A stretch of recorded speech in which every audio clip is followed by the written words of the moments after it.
Good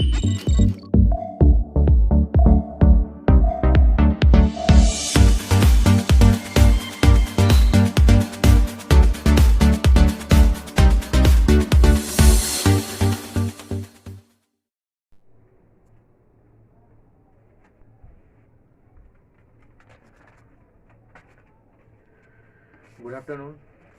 तो कैसे हैं आप लोग? मैं अनंत चौधरी आपका अपने इंस्टीट्यूट चैनल पर स्वागत करता हूँ। लास्ट क्लास में हम लोगों ने रेशियो एंड प्रोपोर्शन के टाइप 3 के क्वेश्चन को देखा था। आज हम लोग रेशियो एंड प्रोपोर्शन के क्लास को आगे बढ़ाएंगे। आज हम लोग स्टार्ट करेंगे टाइप 4 से। तो आइए स्टार्ट करते हैं आज के इस सेशन को। तो हम लोगों ने लास्ट क्लास में टाइप 3 के क्वेश्चन को कर लिया था। आज हम लोग टाइप 4 के क्वेश्चन की तरफ बढ़ेंगे। तो क्या है टाइप 4, आइए देखते हैं।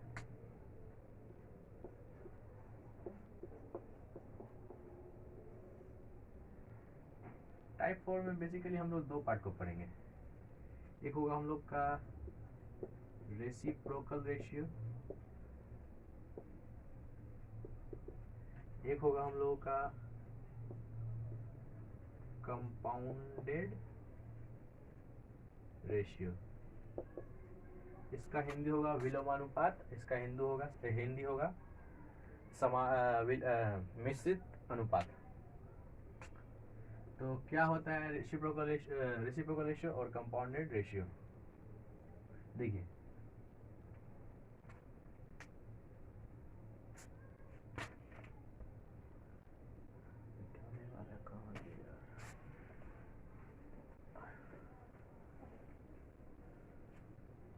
मान लीजिए कोई एक रेशियो दिया हुआ है आपको A:B, और पूछ रहा है find the reciprocal ratio of A:B, या फिर बोल रहा है फाइंड द A अनुपात B का विलोम अनुपात ज्ञात करिए। तो हमें कुछ नहीं करना है। अगर इसका विलोम अनुपात बोलेगा तो हमें इसे लिखकर हमें सीधा इसका इन्वर्स कर देना है। इन्वर्स बोले तो मतलब A को लिख देंगे 1/A, उसी का अनुपात करके इसको लिख देंगे 1/B। बस इसका नॉर्मल सा रेशियो हम लोग ले लेंगे, जो आएगा हमारा आंसर हो जाएगा। एक एग्जाम्पल से हम लोग देख लेते हैं।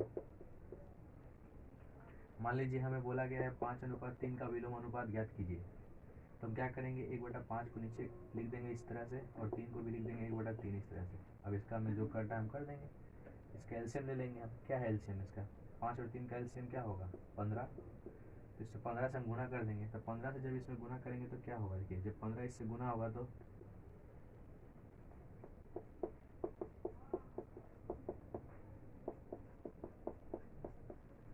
ये इसे कट गया 5 बार में, ये इसे कट गया 3 बार में। तो फाइनली हम लोग का आंसर क्या मिला? 3:5। ये 3:5 इसका विलोम अनुपात है। ठीक है। अब आते हैं कंपाउंडेड रेशियो में। मान लीजिए हमें दिया गया A:B, B:C और C:D। बोला गया इसका फाइंड ये कंपाउंडेड रेशियो या फिर मिश्रित अनुपात। तो हम क्या करेंगे? हम कुछ नहीं करेंगे, जिस तरह से रेशियो दिया गया उन सब का आपस में मल्टीप्लाई कर देंगे, जो बचेगा वही हमारा आंसर होगा। Compounded ratio in the sense हमें बोला जाता है, मान लीजिए फर्स्ट इज टू लास्ट। अब ऐसा नहीं कि इसका वैल्यू और इसका वैल्यू को रेशियो निकाल दे, आंसर नहीं, गलत हो जाएगा। हमें सबको मल्टीप्लाई करके जो बचेगा वो फाइनली होता है हमारा मिश्रित अनुपात। तो आइए कुछ क्वेश्चन कर लेते हैं इस तरह के। बेसिक को आप समझ गए होंगे, उम्मीद करता हूँ।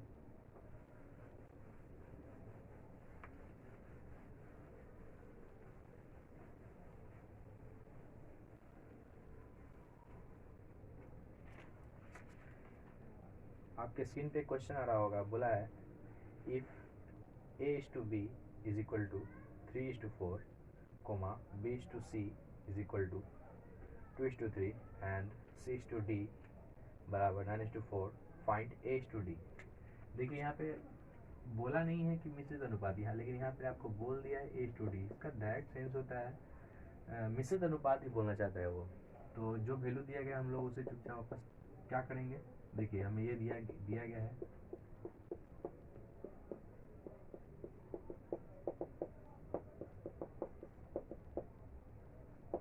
ये दिया गया है और ये निकालने बोला गया है। तो क्या करना होगा? देखिए ये जो क्वांटिटी दिया गया है इसका वैल्यू ये है, हमें क्या चाहिए A/D, ठीक है ना। तो हम क्या करेंगे, इसको लिखेंगे पहले, फिर इसको इससे गुना कर देंगे। देखिए जब भी ये बोलेगा ना, आप क्या कीजिएगा, पहले इसे देख लेते हैं, उसके बाद मैं बता रहा हूँ क्या कीजिएगा। देखिए C से C खत्म, B से B खत्म, क्या बच गया, A/D बच गया ना। तो जब भी ऐसा आखिरी और लास्ट को पूछे तो हमें कुछ नहीं करना, जो क्वांटिटी दिया गया उसे सब आपस में गुना कर देंगे। कुछ कट रहा है तो काट दीजिए, 2 से 2 बार में, 3 से 3 कट गया, क्या आया 9/8, ये इसका मान आ गया। यही तो है ना A/D, ठीक है। अब आते हैं दूसरे क्वेश्चन में, चलिए इसे मिटा लेते हैं।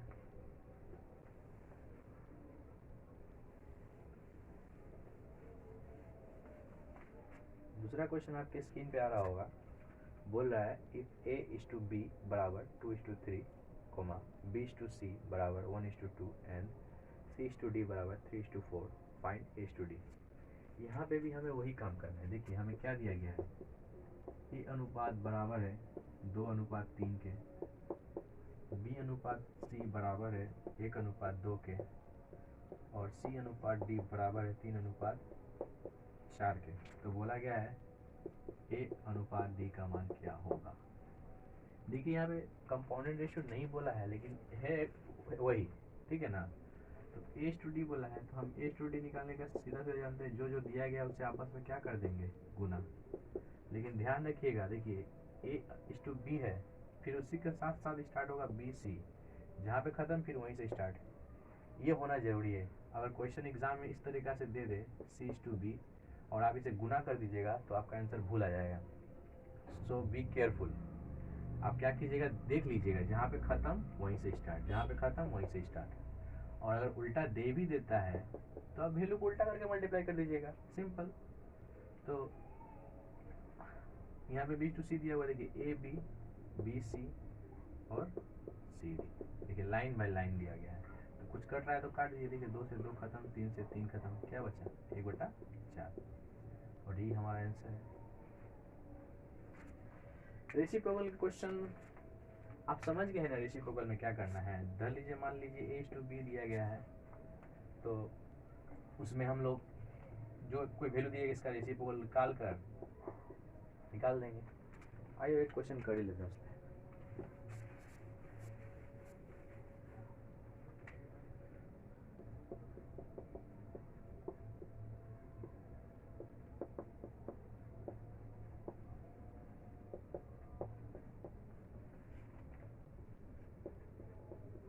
धर लीजिए हमें दिया गया है question, find the reciprocal of 3:4, 3:4 का विलोम अनुपात ज्ञात कीजिए। तो हमें इसका विलोम अनुपात निकालना है। तो विलोम अनुपात करने के लिए कुछ नहीं करना है, हमें इसका 3 को 1/3 कर देंगे, 4 को 1/4 कर देंगे। मान लीजिए यहाँ पे और रेशियो होता, 3 होता, 4 होता, 5 भी होता, तो क्या करते, कुछ नहीं करते, उससे भी हम 1/5 के रूप में लिख देते हैं। और नीचे वाले चीज़ को हमको हटाना है, तो हटाने के लिए हम क्या करेंगे, इसका एलसीएम लेंगे। तो 3 और 4 का एलसीएम क्या आएगा 12, और 12 को इससे मल्टीप्लाई कर देंगे, ठीक है। तो इसमें हम 12 से मल्टीप्लाई कर दें दोनों में, तो क्या आएगा, देखिए 3 चौक 4 तिरिक, क्या बचा 4/3। किसी भी भाई को अगर समझ में नहीं आ रहा है कि हम 12 क्यों मल्टीप्लाई करते, तो यहाँ पे देख लो भाई, धर लीजिए जैसे हमको इसका विलोम अनुपात निकालना है, तो विलोम अनुपात निकालने के लिए हम इसको इस तरह से लिखेंगे। इस तरह से लिखने के बाद इसको तो हम इस तरह से भी लिख सकते हैं ना, लिख सकते हैं। अब इसको जब नॉर्मल फॉर्म में कीजिएगा तो यहाँ पे क्या आएगा, देखिए ये 4 है, ये ऊपर चला जाएगा, ये 3 नीचे है, ये नीचे चला आएगा, तो ये 4 ऊपर जाएगा और ये 3 कहाँ आ जाएगा नीचे, देखिए वही आ गया ना। इसलिए इसी चीज़ को हम लोग यहाँ पे इस तरह से कर रहे हैं कि देखिए इसका अगर एलसीएम ले लें, एक ऐसा संख्या हम ले लें जो 3 और 4 से कटे, और क्या करते हैं यहाँ पे उसी संख्या को रख देते हैं और कट के वापस नॉर्मल फॉर्म में आ जा रहा है। अब बोलिएगा कि यहाँ पे नॉर्मल संख्या क्यों रखे हैं, तो बैलेंस हो जा रहा है, देखिए अपनी सुविधा के अनुसार आ गया नहीं है। तो उतना दिमाग नहीं खटाना है, आप क्या कीजिएगा, इसका रेसिप्रोकल लीजिएगा और इसका एलसीएम जो आएगा उससे गुना कर देना है बस। तो ये हमारा क्या हो गया, इसका 4:3 इसका रेसिप्रोकल हो गया। अब इसको रट मत दीजिएगा कि देखिए ये वैल्यू यहाँ पे आ गया, ये वैल्यू यहाँ इंटरचेंज हो गया, नहीं, ये इस वाले केस में गलत हो जाएगा। इस वाले केस में आप गलत कर दीजिएगा अगर रट के चलिएगा। तो इसका सीधा सा कंसेप्ट है, अगर इसका विलोम अनुपात बोले तो 1/3 इसको लिखेंगे, 1/4 इसको लिखेंगे, 1/5 इसको लिखेंगे। अब इसका जो एलसीएम आएगा उसे गुना कर देंगे और जो फाइनली जो आएगा वही हमारा आंसर होगा। तो इसका एलसीएम क्या आएगा 3, 4, 5 का, बोलिए 4 3 का 12, 5 60, 60 आएगा। तो 60 को जब इससे गुना करेंगे तो 60 को सब में गुना कर दीजिए। देखिए 3 से 2 बार में 0, 4 से 15 बार में खत्म, 5 से 12 बार में क्या बचा 20:15:12। यही हमारा क्या है रेसिप्रोकल रेशियो ऑफ दिस अनुपात। तो टाइप 4 में यही सारे सवाल थे, जो इसी सवाल पे आप पकड़ बनाइए, इस तरह के सवाल आप कर देंगे। तो नेक्स्ट टाइप की तरफ बढ़ते हैं, प्रोपोर्शन की तरफ बढ़ते हैं। अभी तक हम लोगों ने रेशियो को जाना, रेशियो क्या होता है, रेशियो में कुछ सवाल किए। अब थोड़ा प्रोपोर्शन को भी जान लेते हैं, प्रोपोर्शन होता क्या है, किसे कहते हैं। देखिए कोई भी क्वांटिटी, मान लीजिए कोई दो क्वांटिटी है, धर लीजिए 4 कोई क्वांटिटी ए है, बी है, सी है और डी है। अगर इन दोनों का अनुपात लिया जाए तो ये होगा और इन दोनों का अनुपात लिया जाए तो ये होगा। तो प्रोपोर्शन ये बोलता है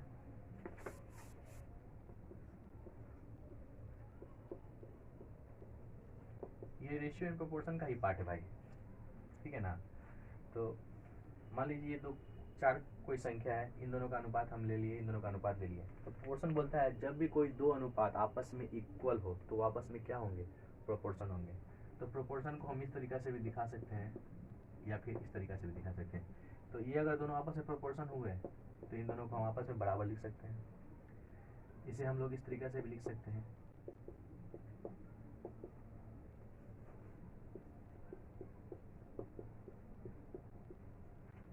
दोनों बात एक ही है। अच्छा, तो इस पे क्वेश्चन आया है, उसे भी हम लोग कर लेते हैं।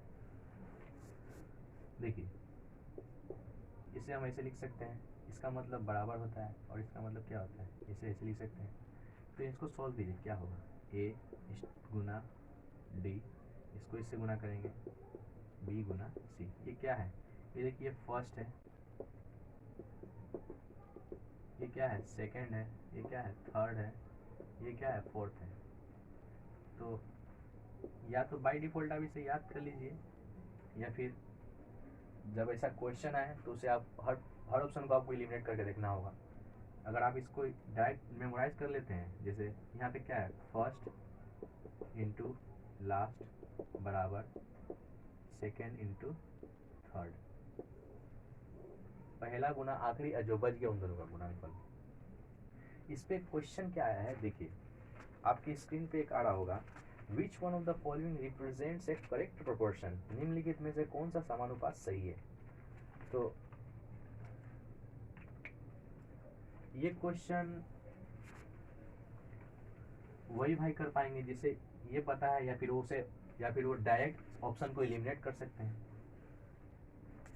और जो प्रोपोर्शन के बेसिक को जानते हैं, ठीक है। तो क्वेश्चन में ये बोला गया, ऑप्शन ये दिया गया है 13:11, 5:4 ऑप्शन ए।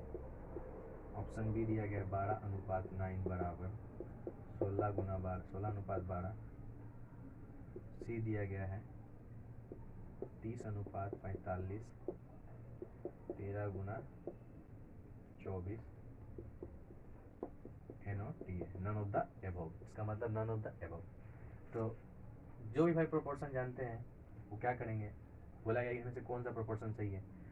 या तो आप वो करेंगे, क्या करेंगे 13/11 क्या इसके बराबर है, नहीं ना। तो ये प्रोपोर्शन हो सकते हैं क्या, प्रोपोर्शन क्या बोल रहा है, जब भी दो क्वांटिटी का अनुपात आपस में इक्वल हो तभी वो प्रोपोर्शन होंगे। तो ये क्वांटिटी इक्वल है क्या, नहीं ना, तो ये हमारे प्रोपोर्शन नहीं हुए। उसी तरह इस पे आते हैं, देखिए तो अगर ये प्रोपोर्शन हुए तो इन दोनों का जो वैल्यू क्वांटिटी का रेशियो है वो आपस में इक्वल होना चाहिए। तो हम क्या करेंगे 12/9 को डिवाइड करके देखेंगे क्या आता है, 3 चौक 12, 3 तरीका 9, 4/3 आया।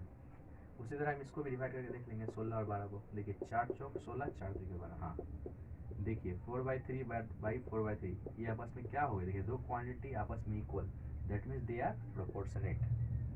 तो हमारा ये आंसर सही हो गया। अब हमें आगे जाने की जरूरत भी नहीं है। इसे उस तरीका से भी कर सकते हैं जो भी हमें बताया है। आप फर्स्ट गुना आखिरी, देखिए इसको गुना कीजिए, क्या आएगा, 12 गुना 12 144 आएगा क्या, और जो बच गया उन दोनों का गुना, तो बच कौन गया, ये बच गया, तो 16 9 144।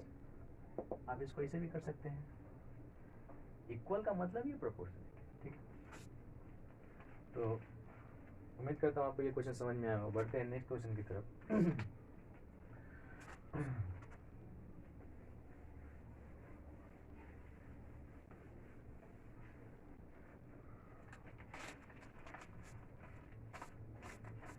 नेक्स्ट क्वेश्चन आपकी स्क्रीन पे आ रहा होगा।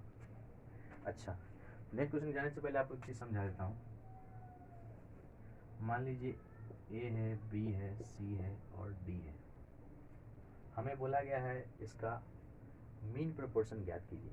ठीक है, तो मीन होता क्या है, देखिए मीन मतलब बीच वाला।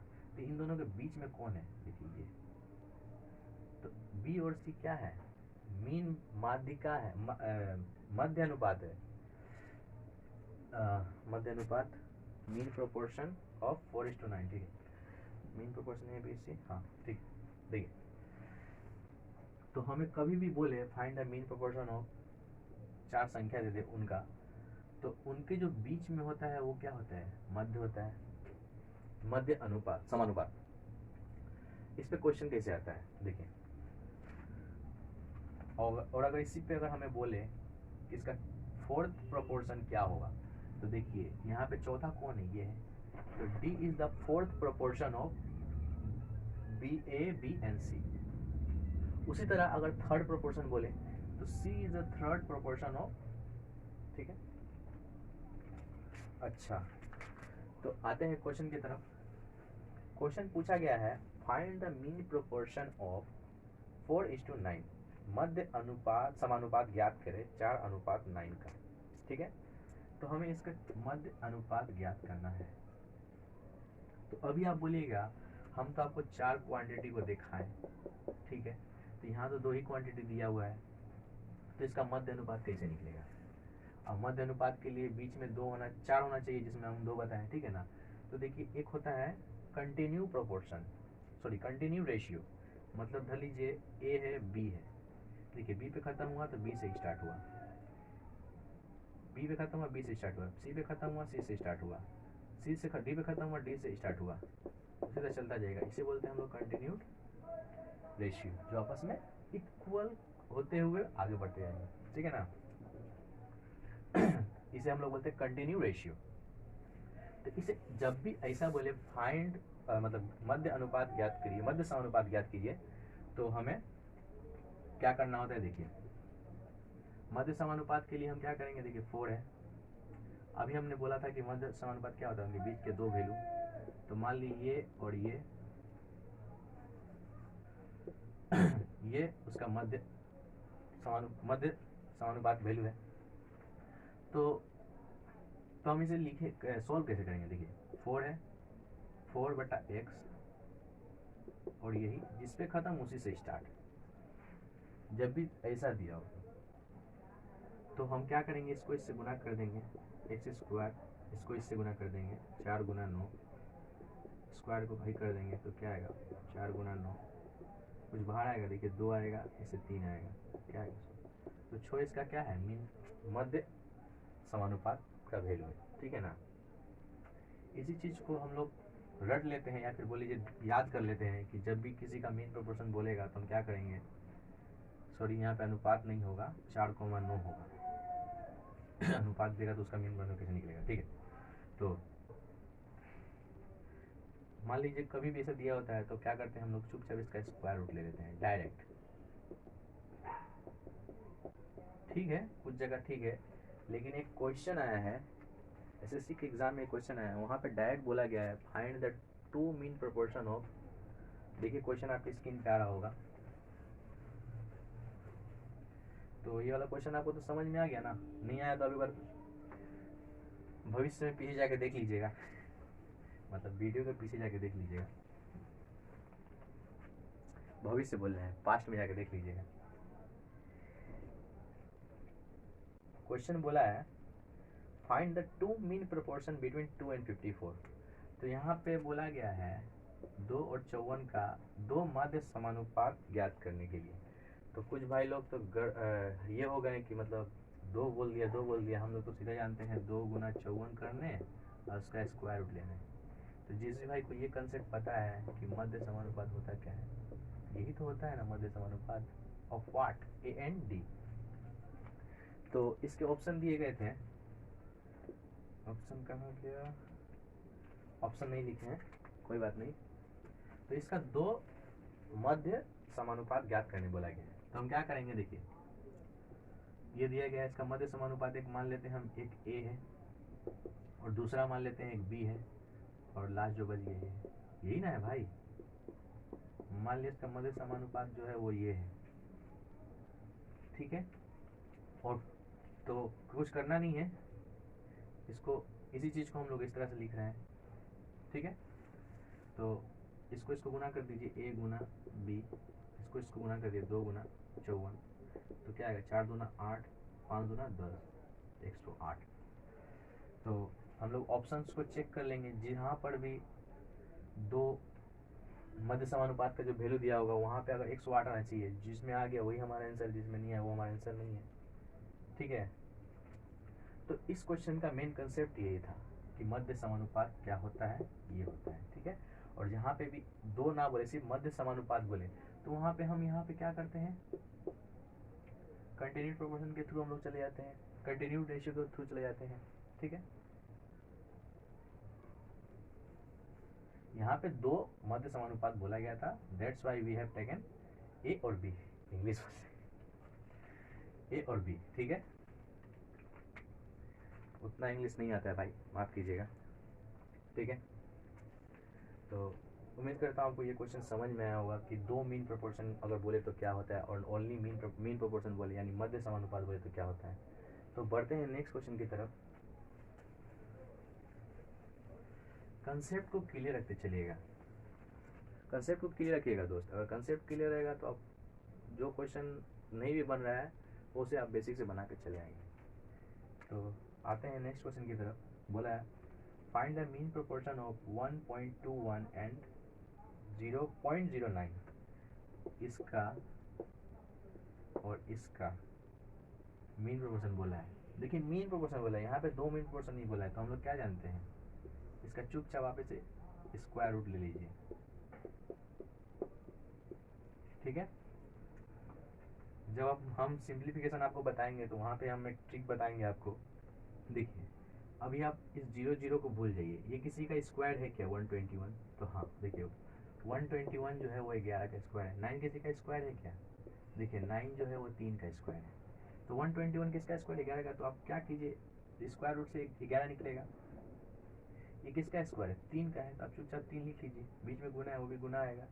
अब देखिए यहाँ दशमलव के बाद के अंक है, 2 अंक है, तो जब रूट से बाहर आएगा ना तो दशमलव के बाद 1 अंक होगा, तो यहाँ पे दशमलव लगा दीजिए, देखिए 1 अंक। यहाँ दशमलव के बाद के अंक है, 2 अंक है, तो दशमलव के अंक के बाद लगेगा 1 अंक के बाद, तो 1 अंक के बाद दशमलव लगा दीजिए, खत्म, आ गया बाहर। इसका यही ट्रिक है। और बेसिक से आप जाना चाहते हैं तो देखिए दशमलव मतलब 1 2 अंक 2 0, दशमलव मतलब 1 2 अंक 2 0। देखिए ये किसका स्क्वायर है 11 का, ये किसका स्क्वायर है 3 का।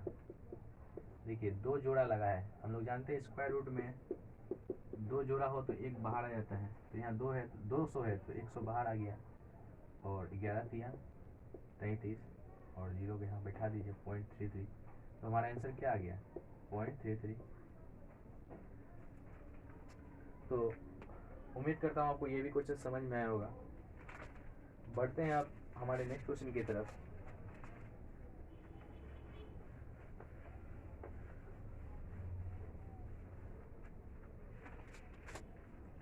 नेक्स्ट क्वेश्चन में बोला है find the third proportion of 0.8 and 0.2। तो थर्ड प्रोपोर्शन बोला है किसका, देखिए 0.8 एंड 0.2 का थर्ड प्रोपोर्शन बोला है, ज्ञात कीजिए। देखिए अभी हम लोग बोले थे कि थर्ड प्रोपोर्शन होता क्या है, ये वाला, बट यहाँ पे दिया गया है दो ही वैल्यू।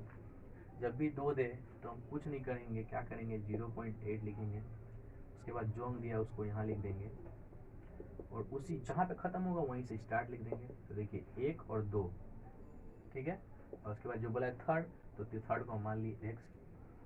किसी भाई को ये समझ में आया?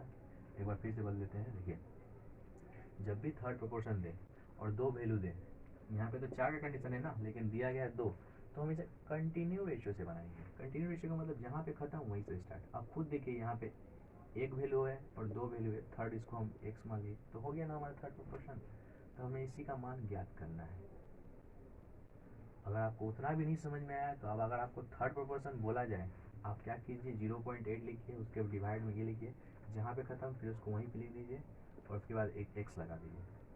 कुछ कट रहा है तो काट दीजिए। देखिए कुछ कट रहा है क्या, देखिए पॉइंट से पॉइंट ख़त्म, तो 2 एकम 2, 2 चौक 8,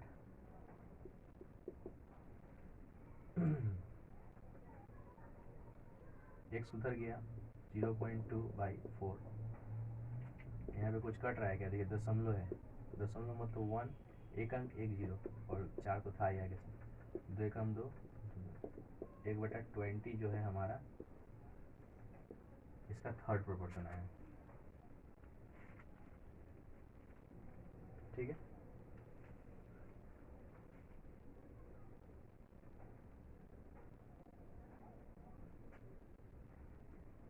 ठीक है ना।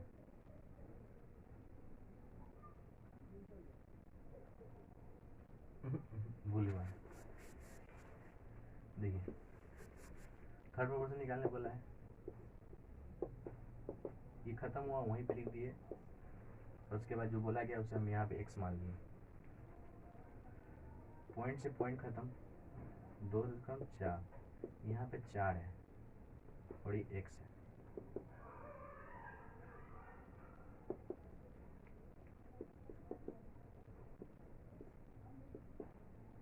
ना ना ठीक था, आंसर ठीक था, 1/20 ही हमारा थर्ड प्रोपोर्शन होगा। ठीक है, तो आते हैं नेक्स्ट क्वेश्चन की तरफ, जो कि बोला है find the fourth proportion of 2, 5, 8। देखिए 2, 5, 8 का हमें फोर्थ प्रोपोर्शन बोला है निकालने के लिए। 2, 5 और 8 का हमें फोर्थ प्रोपोर्शन चाहिए। देखिए मेन प्रोपोर्शन पे 10-12 क्वेश्चन करके कोई लाभ नहीं है, आपका भी टाइम लॉस्ट होगा एक ही सवाल को बार करने, उससे अच्छा आप कुछ नया पढ़िए। मेन प्रोपोर्शन पे 2 क्वेश्चन देख लिए, थर्ड प्रोपोर्शन पे 2 क्वेश्चन देख लिए, फोर्थ प्रोपोर्शन पे 2 क्वेश्चन देख लिए, इनफ है, इनफ है आपके लिए। ठीक है, तो आते हैं फोर्थ प्रोपोर्शन। देखिए फोर्थ प्रोपोर्शन क्या होता है, देखिए ये होता है fourth proportion of what, A B and C का। अगर यहाँ पे सिर्फ ये दिया होता तो कैसे जाते हैं, कंटिन्यू रेशियो के थ्रू जाते हैं। तो फोर्थ प्रोपोर्शन निकालने बोला है तो हम क्या करेंगे, फोर्थ प्रोपोर्शन हम मान लेते हैं x है। अब जो कंडीशन है उस तरह कर दीजिए, इसको इससे ख़त्म कीजिए, डिवाइड कीजिए, फिर 8 फिर x। देखिए फर्स्ट, सेकंड, थर्ड, फोर्थ, ठीक है फोर्थ प्रोपोर्शन। तो इसे हम लोग देखिए कैसे करेंगे, इसका भी एक तरीका होता है। देखिए 2 का कितना गुना है, देखिए 2 का 4 गुना है, 2 चौक 8। तो यहाँ पे जो x होगा ना वो 5 का कितना गुना होगा, यहाँ पे जो केस अप्लाई हुआ यहाँ पे भी वही केस अप्लाई होगा, 4 गुना, 5 का 4 गुना क्या होगा 20। फाइनली 20 ही हमारा फोर्थ प्रोपोर्शन होगा। ठीक है, तो यही थे हमारे रेशियो टाइप 4 प्रोपोर्शन के कुछ ये। नेक्स्ट क्लास में हम लोग आगे की तरफ आगे बढ़ेंगे, टाइप 6 की तरफ आगे जाएंगे, जिनमें हम लोग जो बोला गया था कि आप लोगों को पैसा डिवीज़न के बाद हम बताए थे आपको कि जैसे खर्चा पैसा मतलब समान अनुपात में पैसा बचाता है, डिफरेंट एक्सपेंडिचर होगा। तो मिलते हैं नेक्स्ट क्लास में, नेक्स्ट सेशन में, और नेक्स्ट सेशन में हम लोग देखेंगे रेशियो प्रोपोर्शन के कुछ अच्छे सवालों को। तो रेशियो एंड प्रोपोर्शन में आप लोग डिफरेंस समझ गए होंगे क्या है, कैसे करना है, बेसिक को समझ गए होंगे। तो उम्मीद करता हूँ आपको ये आज की क्लास अच्छी लगी होगा। अच्छी लगी हो तो लाइक कीजिए, ख़राब लगी हो तो डिसलाइक कीजिए। कुछ भी पॉइंट ऐसा जो हम आपको समझा नहीं पाए हैं तो कमेंट कीजिए कि भाई आप इस चीज़ को ठीक से समझाइए, हमको समझ में नहीं आया। कमेंट कर सकते हैं, हर भाई को हम पर्सनली रिप्लाई करेंगे। तो मिलते हैं नेक्स्ट सेशन में, तब तक के लिए बाय।